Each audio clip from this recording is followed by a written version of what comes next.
الحمد لله الحمد لله وكفى وسلام على عباده الذين اصطفى أما بعد أعوذ بالله من الشيطان الرجيم بسم الله الرحمن الرحيم فاذكروني أذكركم صدق الله العظيم الحمد لله আল্লাহ তাআলা আমাদেরকে এই মাজালিসুর রহমান আয়েশা সিদ্দিকা রাদিয়াল্লাহু তাআলা আনহা মহিলা মাদ্রাসার উদ্যোগে দ্বিতীয় বাৎসরিক ইসলামী মহাসম্মেলনে উপস্থিত করেছেন। এই জন্য দিলের শুকরিয়া আদায় করি আলহামদুলিল্লাহ।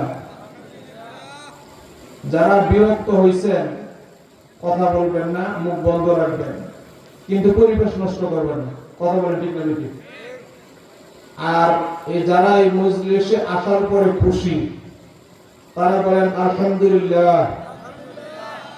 মা বোনেরা পর্দার আড়াল থেকে ছোট আওয়াজে বলেন আলহামদুলিল্লাহ, আর পুরুষেরা উচ্চ আওয়াজে বলেন আলহামদুলিল্লাহ।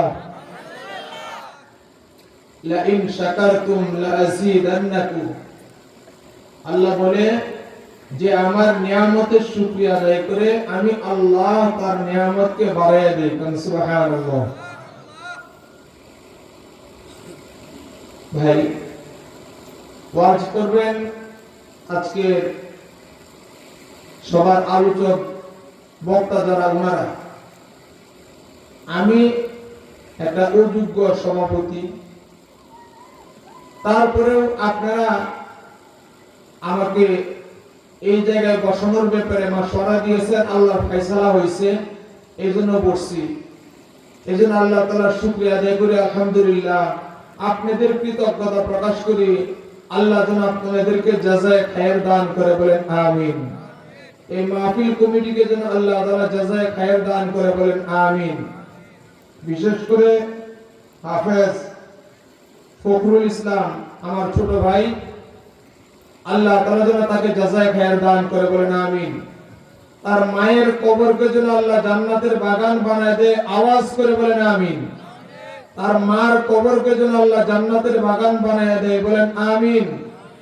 তার বাবাকে যেন বীর মুক্তিযোদ্ধা জনাব আব্দুল মতিন সাহেব, আমার পিতৃতুল্য মুরব্বী বীর মুক্তিযোদ্ধা আব্দুল মতিন সাহেবকে আল্লাহ তাআলা দুনিয়ার জীবনে যেমন সম্মান দিয়েছেন, আখিরাতের জীবনে সম্মানিত হওয়ার জন্য যত নেক আমল করা দরকার সমস্ত নেক আমল করার জন্য তাকে তৌফিক দান করে, আওয়াজ করে বলেন আমিন। আমি আপনাদের ধৈর্য ত্রুটি ঘটাবো না। আমার নাম বলার আগে আমি বলছি, যে বক্তার আলোচনা শোনার জন্য মানুষ আসছে ওই বক্তাকে নিয়ে আসেন।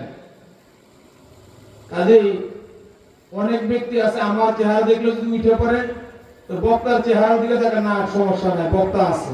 কথা কম ঠিক না বেটি? এই জন্য ভাই পাশে বক্তা বসায় রাখছি। আপনাদের সামনে কোরআন এবং সুন্নাহর আলোকে গুরুত্বপূর্ণ কথা বলবেন। সকলে বলেন ইনশাআল্লাহ। আমরা সকলেই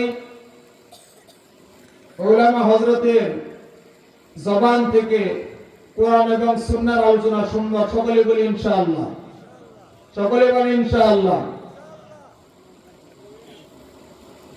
তবে নবীজির একটা হাদিস আপনাদেরকে বলে তরজমা শোনাই। ইন্নামাল আ'মালু বিল খাওয়াতিম। নবীজি বলেন শেষ অবস্থায় আমলের ফলাফল নির্ধারিত হয়। কি অবস্থায়? ভাই আপনারা আমার কথা শুনতেছেন?